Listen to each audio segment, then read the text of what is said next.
No início dos anos 1990, dezenas de famílias firmaram contratos de financiamento para a aquisição de casas edificadas pela construtora Tocantins. No entanto, após cerca de 2 anos do pagamento das prestações, os imóveis já erguidos estavam abandonados e deteriorados pela ação do tempo. Cansadas de esperar a falta de respostas, no dia 13 de agosto de 1993, cerca de 500 famílias uniram forças para tomar posse das casas no lugar que viria a ser chamado de Santa Bárbara.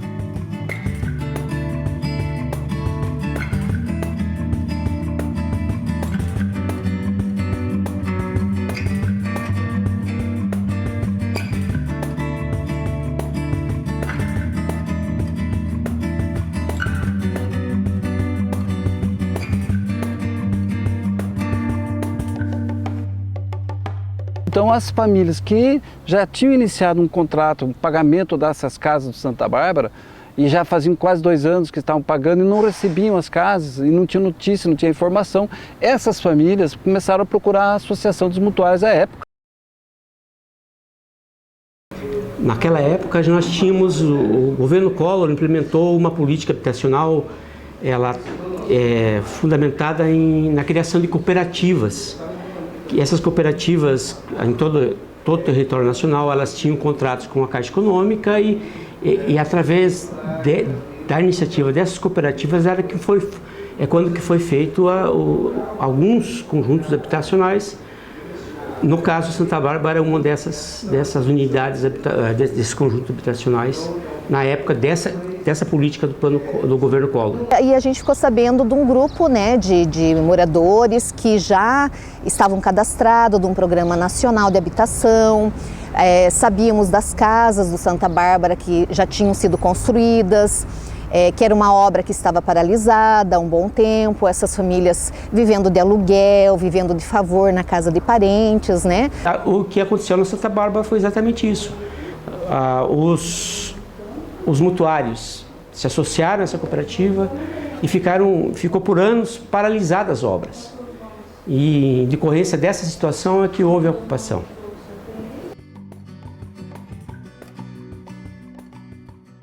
Até que chegou um momento que as pessoas já não sabiam mais, né, a quem recorrer, porque a construtora Tocantins não dava uma resposta quando ia entregar as casas já estavam abandonadas há 2 anos, o mato estava chegando no teto das casas, muitas casas inclusive já estavam sendo destruídas por ações de vândalos do próprio tempo, né?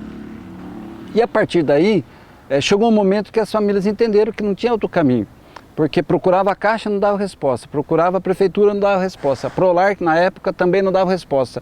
Enfim, nenhum órgão público, ou mesmo a Tocantins, que era a construtora responsável pelo empreendimento, muito menos a Coapioneira, que era a cooperativa que comercializou essas casas para as famílias, ninguém dava resposta. E aí, essas famílias acharam, né, por bem, a única saída era fazer a ocupação das casas. Na realidade, a ocupação começou dias anteriores, porque não foi só feito juntado um povo e vindo. Foi feito um cadastro, um pré-cadastro. A gente trabalhou uns 2, 3 meses anteriormente, fazendo o cadastro das pessoas, das famílias, qual era a família, com quantas crianças tinha, qual era aquela comunidade, enfim, qual era a capacidade de família, né? Com renda. E outra, sempre foi falado o seguinte, vai ser ocupado porque vai chegar um dia que vai ser acertado essa moradia, né? Então, para saber qual é a capacidade financeira de cada pessoa. Então, começou bem anteriormente com esse cadastro. Por causa da dificuldade de pagar aluguel, com criança pequena, e daí a gente já tinha ficado sabendo que aqui eram as casas que já fazia muito tempo, que estava abandonada, né? Daí foi esse o motivo que fez a gente vir para cá, pela dificuldade do aluguel mesmo. Eu fui até esse endereço, né, que eu nem me recordo direito, acho que era Vicente Machado. E fiz a minha inscrição, eles exigiam que a gente fizesse uma uma poupança, abria conta no banco, eu fazia uma poupança lá, não me lembro de quanto que era, e eles davam o dia, o local para a gente se encontrar. A situação não estava boa, porque eu não era aposentada, minha mãe não era aposentada e ninguém trabalhava. Nós vivíamos da pensão das crianças. Daí quando apareceu essa oportunidade, minha mãe foi, daí ela fez o cadastro, daí não foi aceito porque ela tinha 66 anos, né? Por causa da idade dela, não podia. Daí a minha mãe disse, mas mãe sorteira pode? Porque minha filha é mãe sorteira. Daí eu fui lá, daí ele disse que podia, daí eu fui. Bom, eu não morava com a minha mãe, né? Então não tinha minha casa. Daí meu marido, através do Jefferson, conseguiu o papel na época para vir para ocupar o espaço aqui na vila, né? Porque muita gente fala que aqui foi invadido, que não foi invadido, que foi ocupado. E aí, nesse período, a gente se mobilizou não só o serviço social, mas estudantes de outros cursos também, de história, de letras, né? Eu lembro que era um grupo ligado também ao DCE. E aí a gente começou a participar dessas reuniões de organização dessa ocupação. Então, quando foi tomada a decisão que o único caminho era a ocupação, a coordenação do movimento começou a organizar o dia. Porque a gente tinha clareza de que tinha que ser uma coisa organizada, pacífica, né, tudo preparado antecipadamente para dar certo.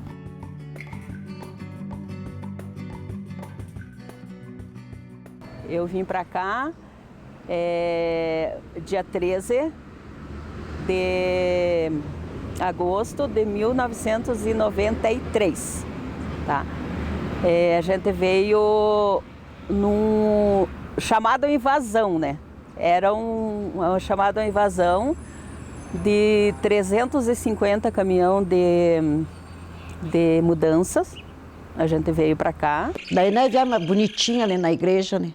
300 caminhão, lona preta, lona amarela. E daí nós... Daí ele chamou, nós viemos felizes, né? Eu me recordo que a gente não tinha caminhão de aluguel, né, para fazer todo o transporte para aqui, para o Santa Bárbara. Muitas famílias vieram juntas numa mudança, e eu, excepcionalmente, mesmo organizando, também vim para cá, e minha mudança veio junto com outras 2 pessoas, né, com outras 2 famílias. Então a gente veio, fizemos uma grande fila no Caracará, aqui, que é do lado dos nossos vizinhos aqui, né? Em São João Batista, na igreja de São João Batista. Nós tínhamos um mapa da planta do núcleo habitacional Santa Bárbara, tinha a quadra e o número de cada casa. Então nós fizemos senhas, as pessoas que tinham sido, digamos assim, selecionadas, né, que participavam do movimento, elas chegaram cedo, entravam numa fila por ordem alfabética e cada pessoa chegava, assinava uma lista de presença e fazia o sorteio dessa senha. Essa senha era o número da quadra e o número da casa. Daí cada um recebeu sua chave, previamente nessa chave já tinha qual era o endereço, qual era a localidade, mas aqui não era por nome, né? Era por quadra, né? Quadra, essa, por exemplo, a nossa rua, a qual eu estou hoje morando, era a quadra A. E a casa era a casa 16. Era meia-noite. Eu estava no portão do bairro para entrar. Quando eu consegui chegar até a minha casa, que passou por aquele processo de senha, de chave, de localização da casa, já era 2 horas da tarde.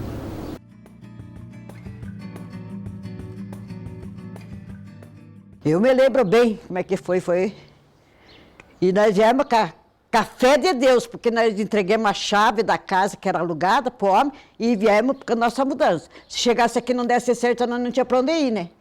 Mas chegamos aqui, deu certinho. Eu tenho até hoje o papelzinho que ele deu com o nome da gente, chamando a quadra, a rua, quadra, tudo, né? Em cada quadra, eram 22 quadras, né, até hoje.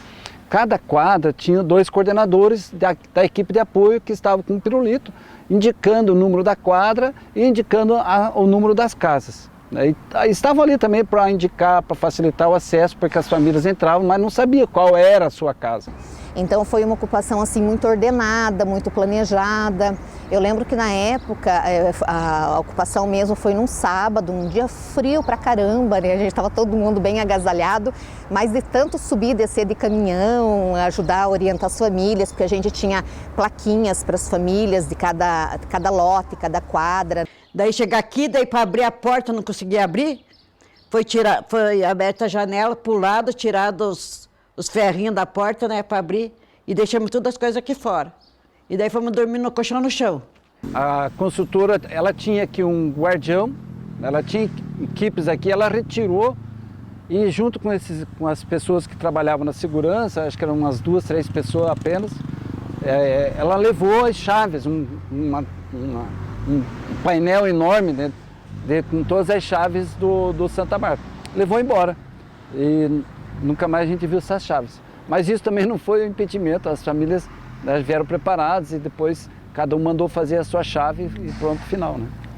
Eu me recordo que assim eles tentaram fazer uma coisa assim bonita, como fazem os núcleos que vão entregar as casas, né?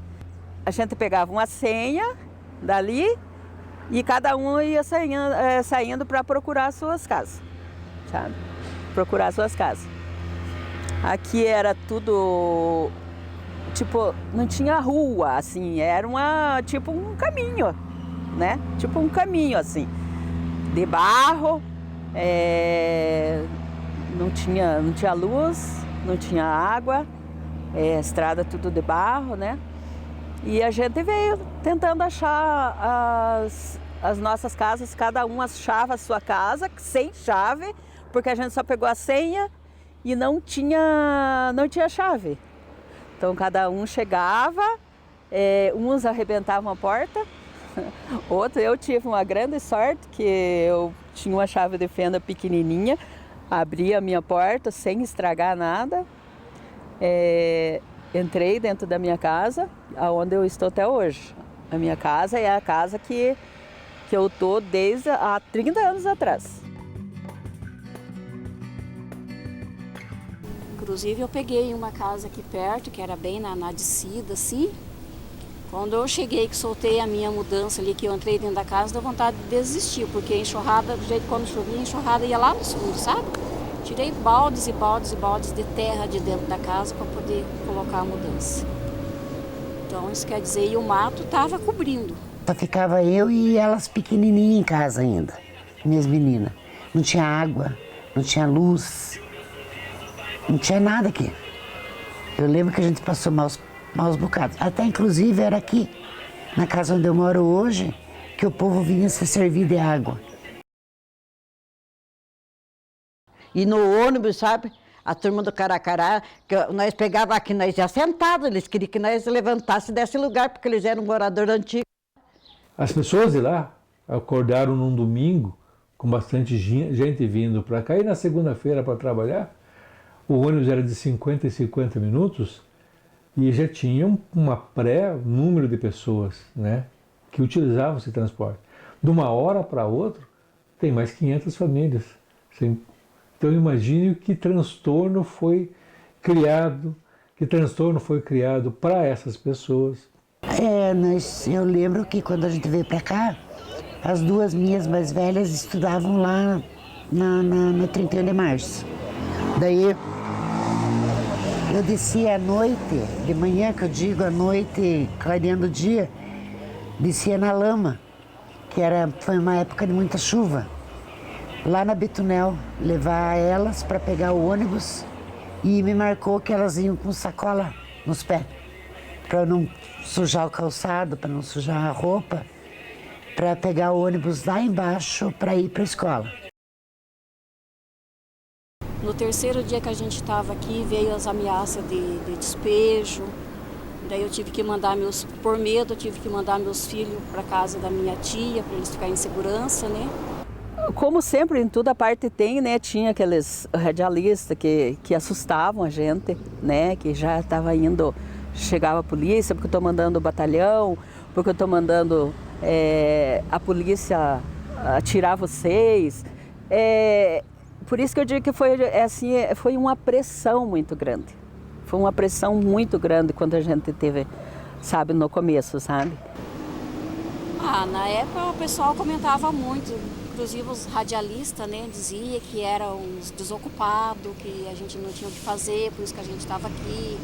E outras coisas mais, outras palavras mais complicadas, sabe? No começo daí a gente se assustava, né? Porque daí que nem eu tinha o piá e a menina pequena, né?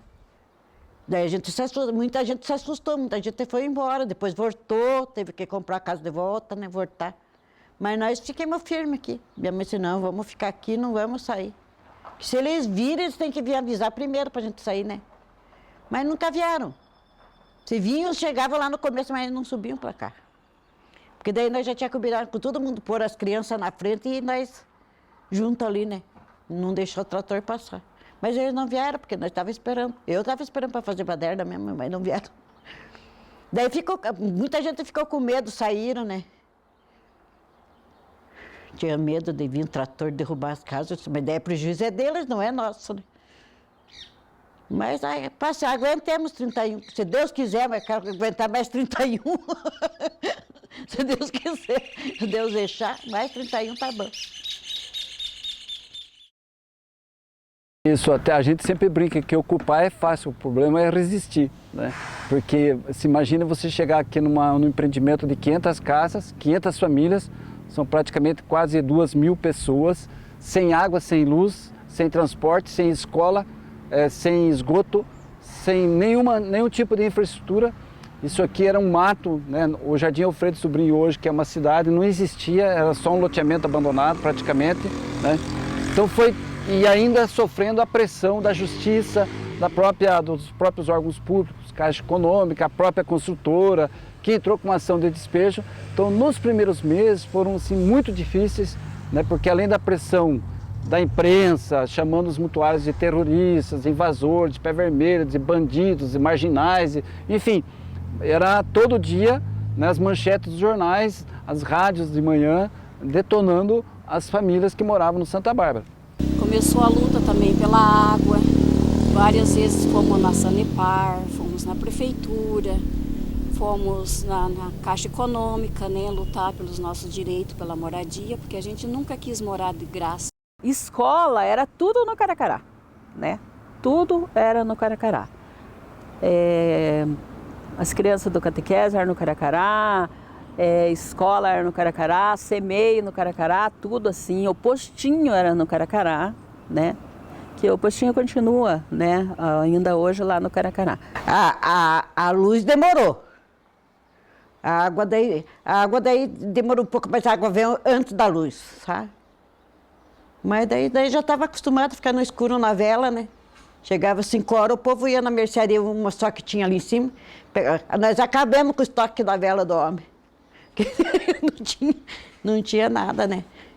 A água o vizinho dava, mas a luz ele não dava, né? Dava água. Mas depois que legalizou, ficou bom. O pessoal era muito unido na época, teve uma mobilização muito grande, né? Quando falava assim, vamos na Sanepar, vamos lutar pela água, ia muita gente, ia quase que o bairro inteiro. A gente ia com criança, ia os casais, ia as crianças, ia todo mundo que podia ir. Às vezes levava panela, balde para fazer, né? Uma manifestação bem no capricho. Tinha muita união. Né? Porque tinha um espaço entre uma vila e a outra que não tinha iluminação, então era muito escuro. Foi pedido posse de iluminação pública.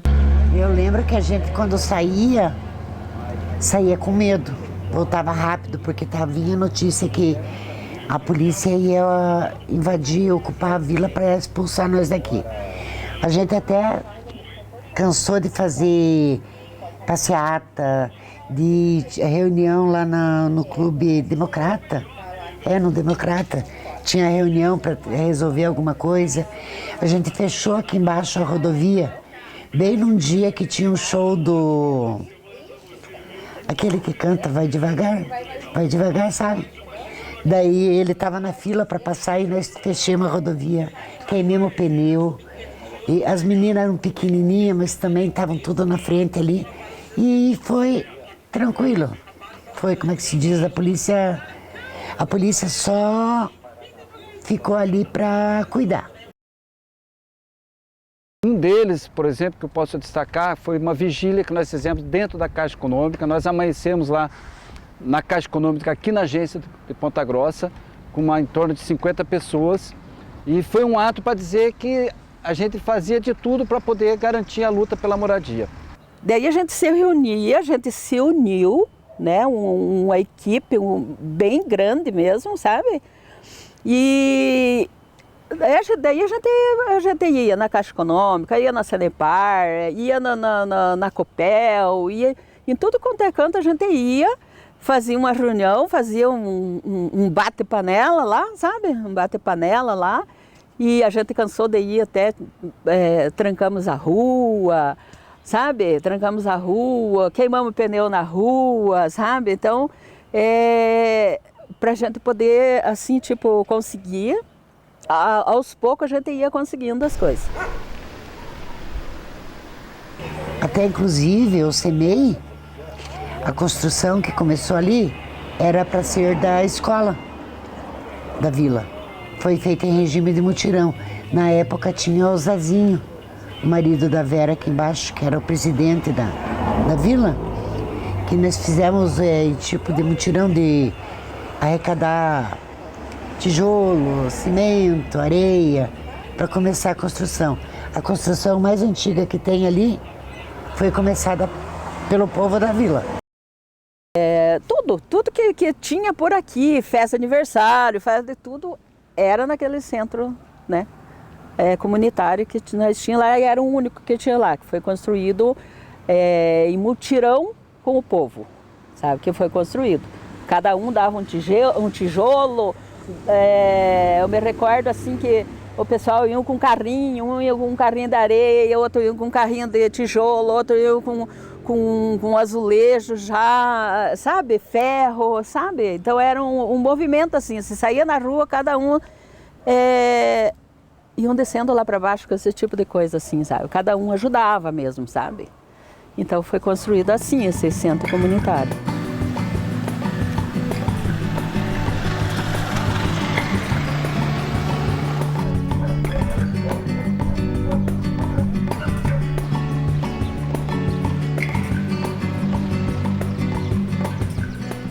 No bairro, aqui precisa de um acesso, um anexo do posto de saúde, mais para cima, próximo ao ponto final, porque nosso bairro ele é um bairro antigo, né? E tem bastante idoso nele, onde eles acabam se deslocando a pé até o posto de saúde.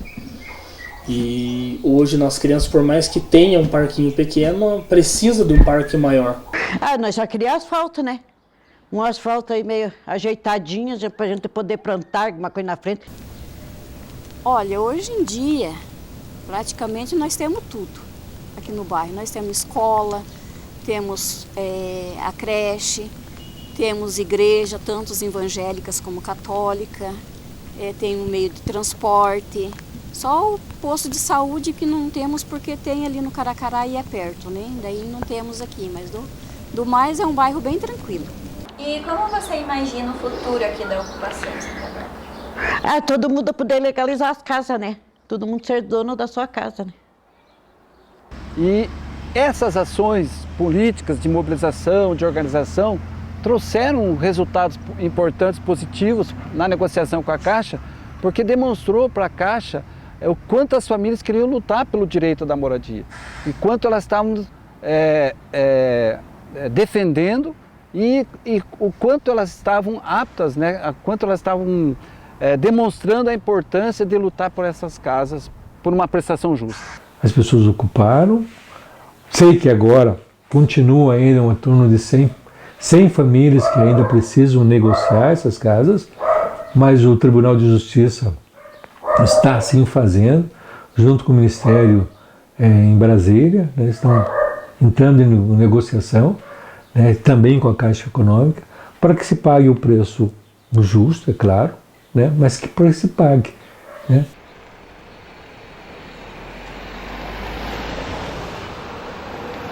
Após mais de 30 anos, a Justiça finalmente aceitou a proposta da empresa gestora de ativos, Engea, para a regularização dos imóveis no bairro Santa Bárbara.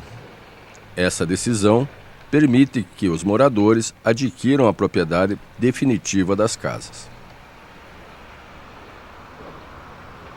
E finalmente, depois de muito trabalho, de muitas discussões, chegamos a uma solução que foi apresentada aqui hoje, uma solução muito razoável. Acho que vai ter uma adesão praticamente maciça dos moradores. Vamos conseguir regularizar finalmente, né, uma coisa que se arrasta há 30 anos, vamos conseguir resolver com a boa vontade da Justiça, da Engea e da Prefeitura. Acho que está resolvido o problema. Eu amo morar aqui, eu acho que aqui uma vila muito boa mesmo, sabe? Eu gosto muito da minha casa, muito da minha casa mesmo, e não tenho queixo de vizinho nenhum. E eu gosto daqui, Minhas filhas moram para cá também. Tanto que já faz 31 anos, 32 anos que eu estou aqui, não penso em sair. Para que a gente pudesse enaltecer essa história, né? Porque essa história não é de apenas uma ocupação, é de um movimento que a gente conseguiu fazer a melhoria de 500 famílias. Essas 500 famílias que passaram por aqui, né, há 30 anos atrás, já deram frutos, já deram filhos, netos, alguns ainda se mantêm por aqui. Porque a gente tem que lutar. Se o povo não lutar, eles pensam que eles têm um carguinho melhor do que a gente, eles sobem em cima, eles pisam mesmo, né? Nos pés vermelhos. Eu não aceito até hoje o pé vermelho.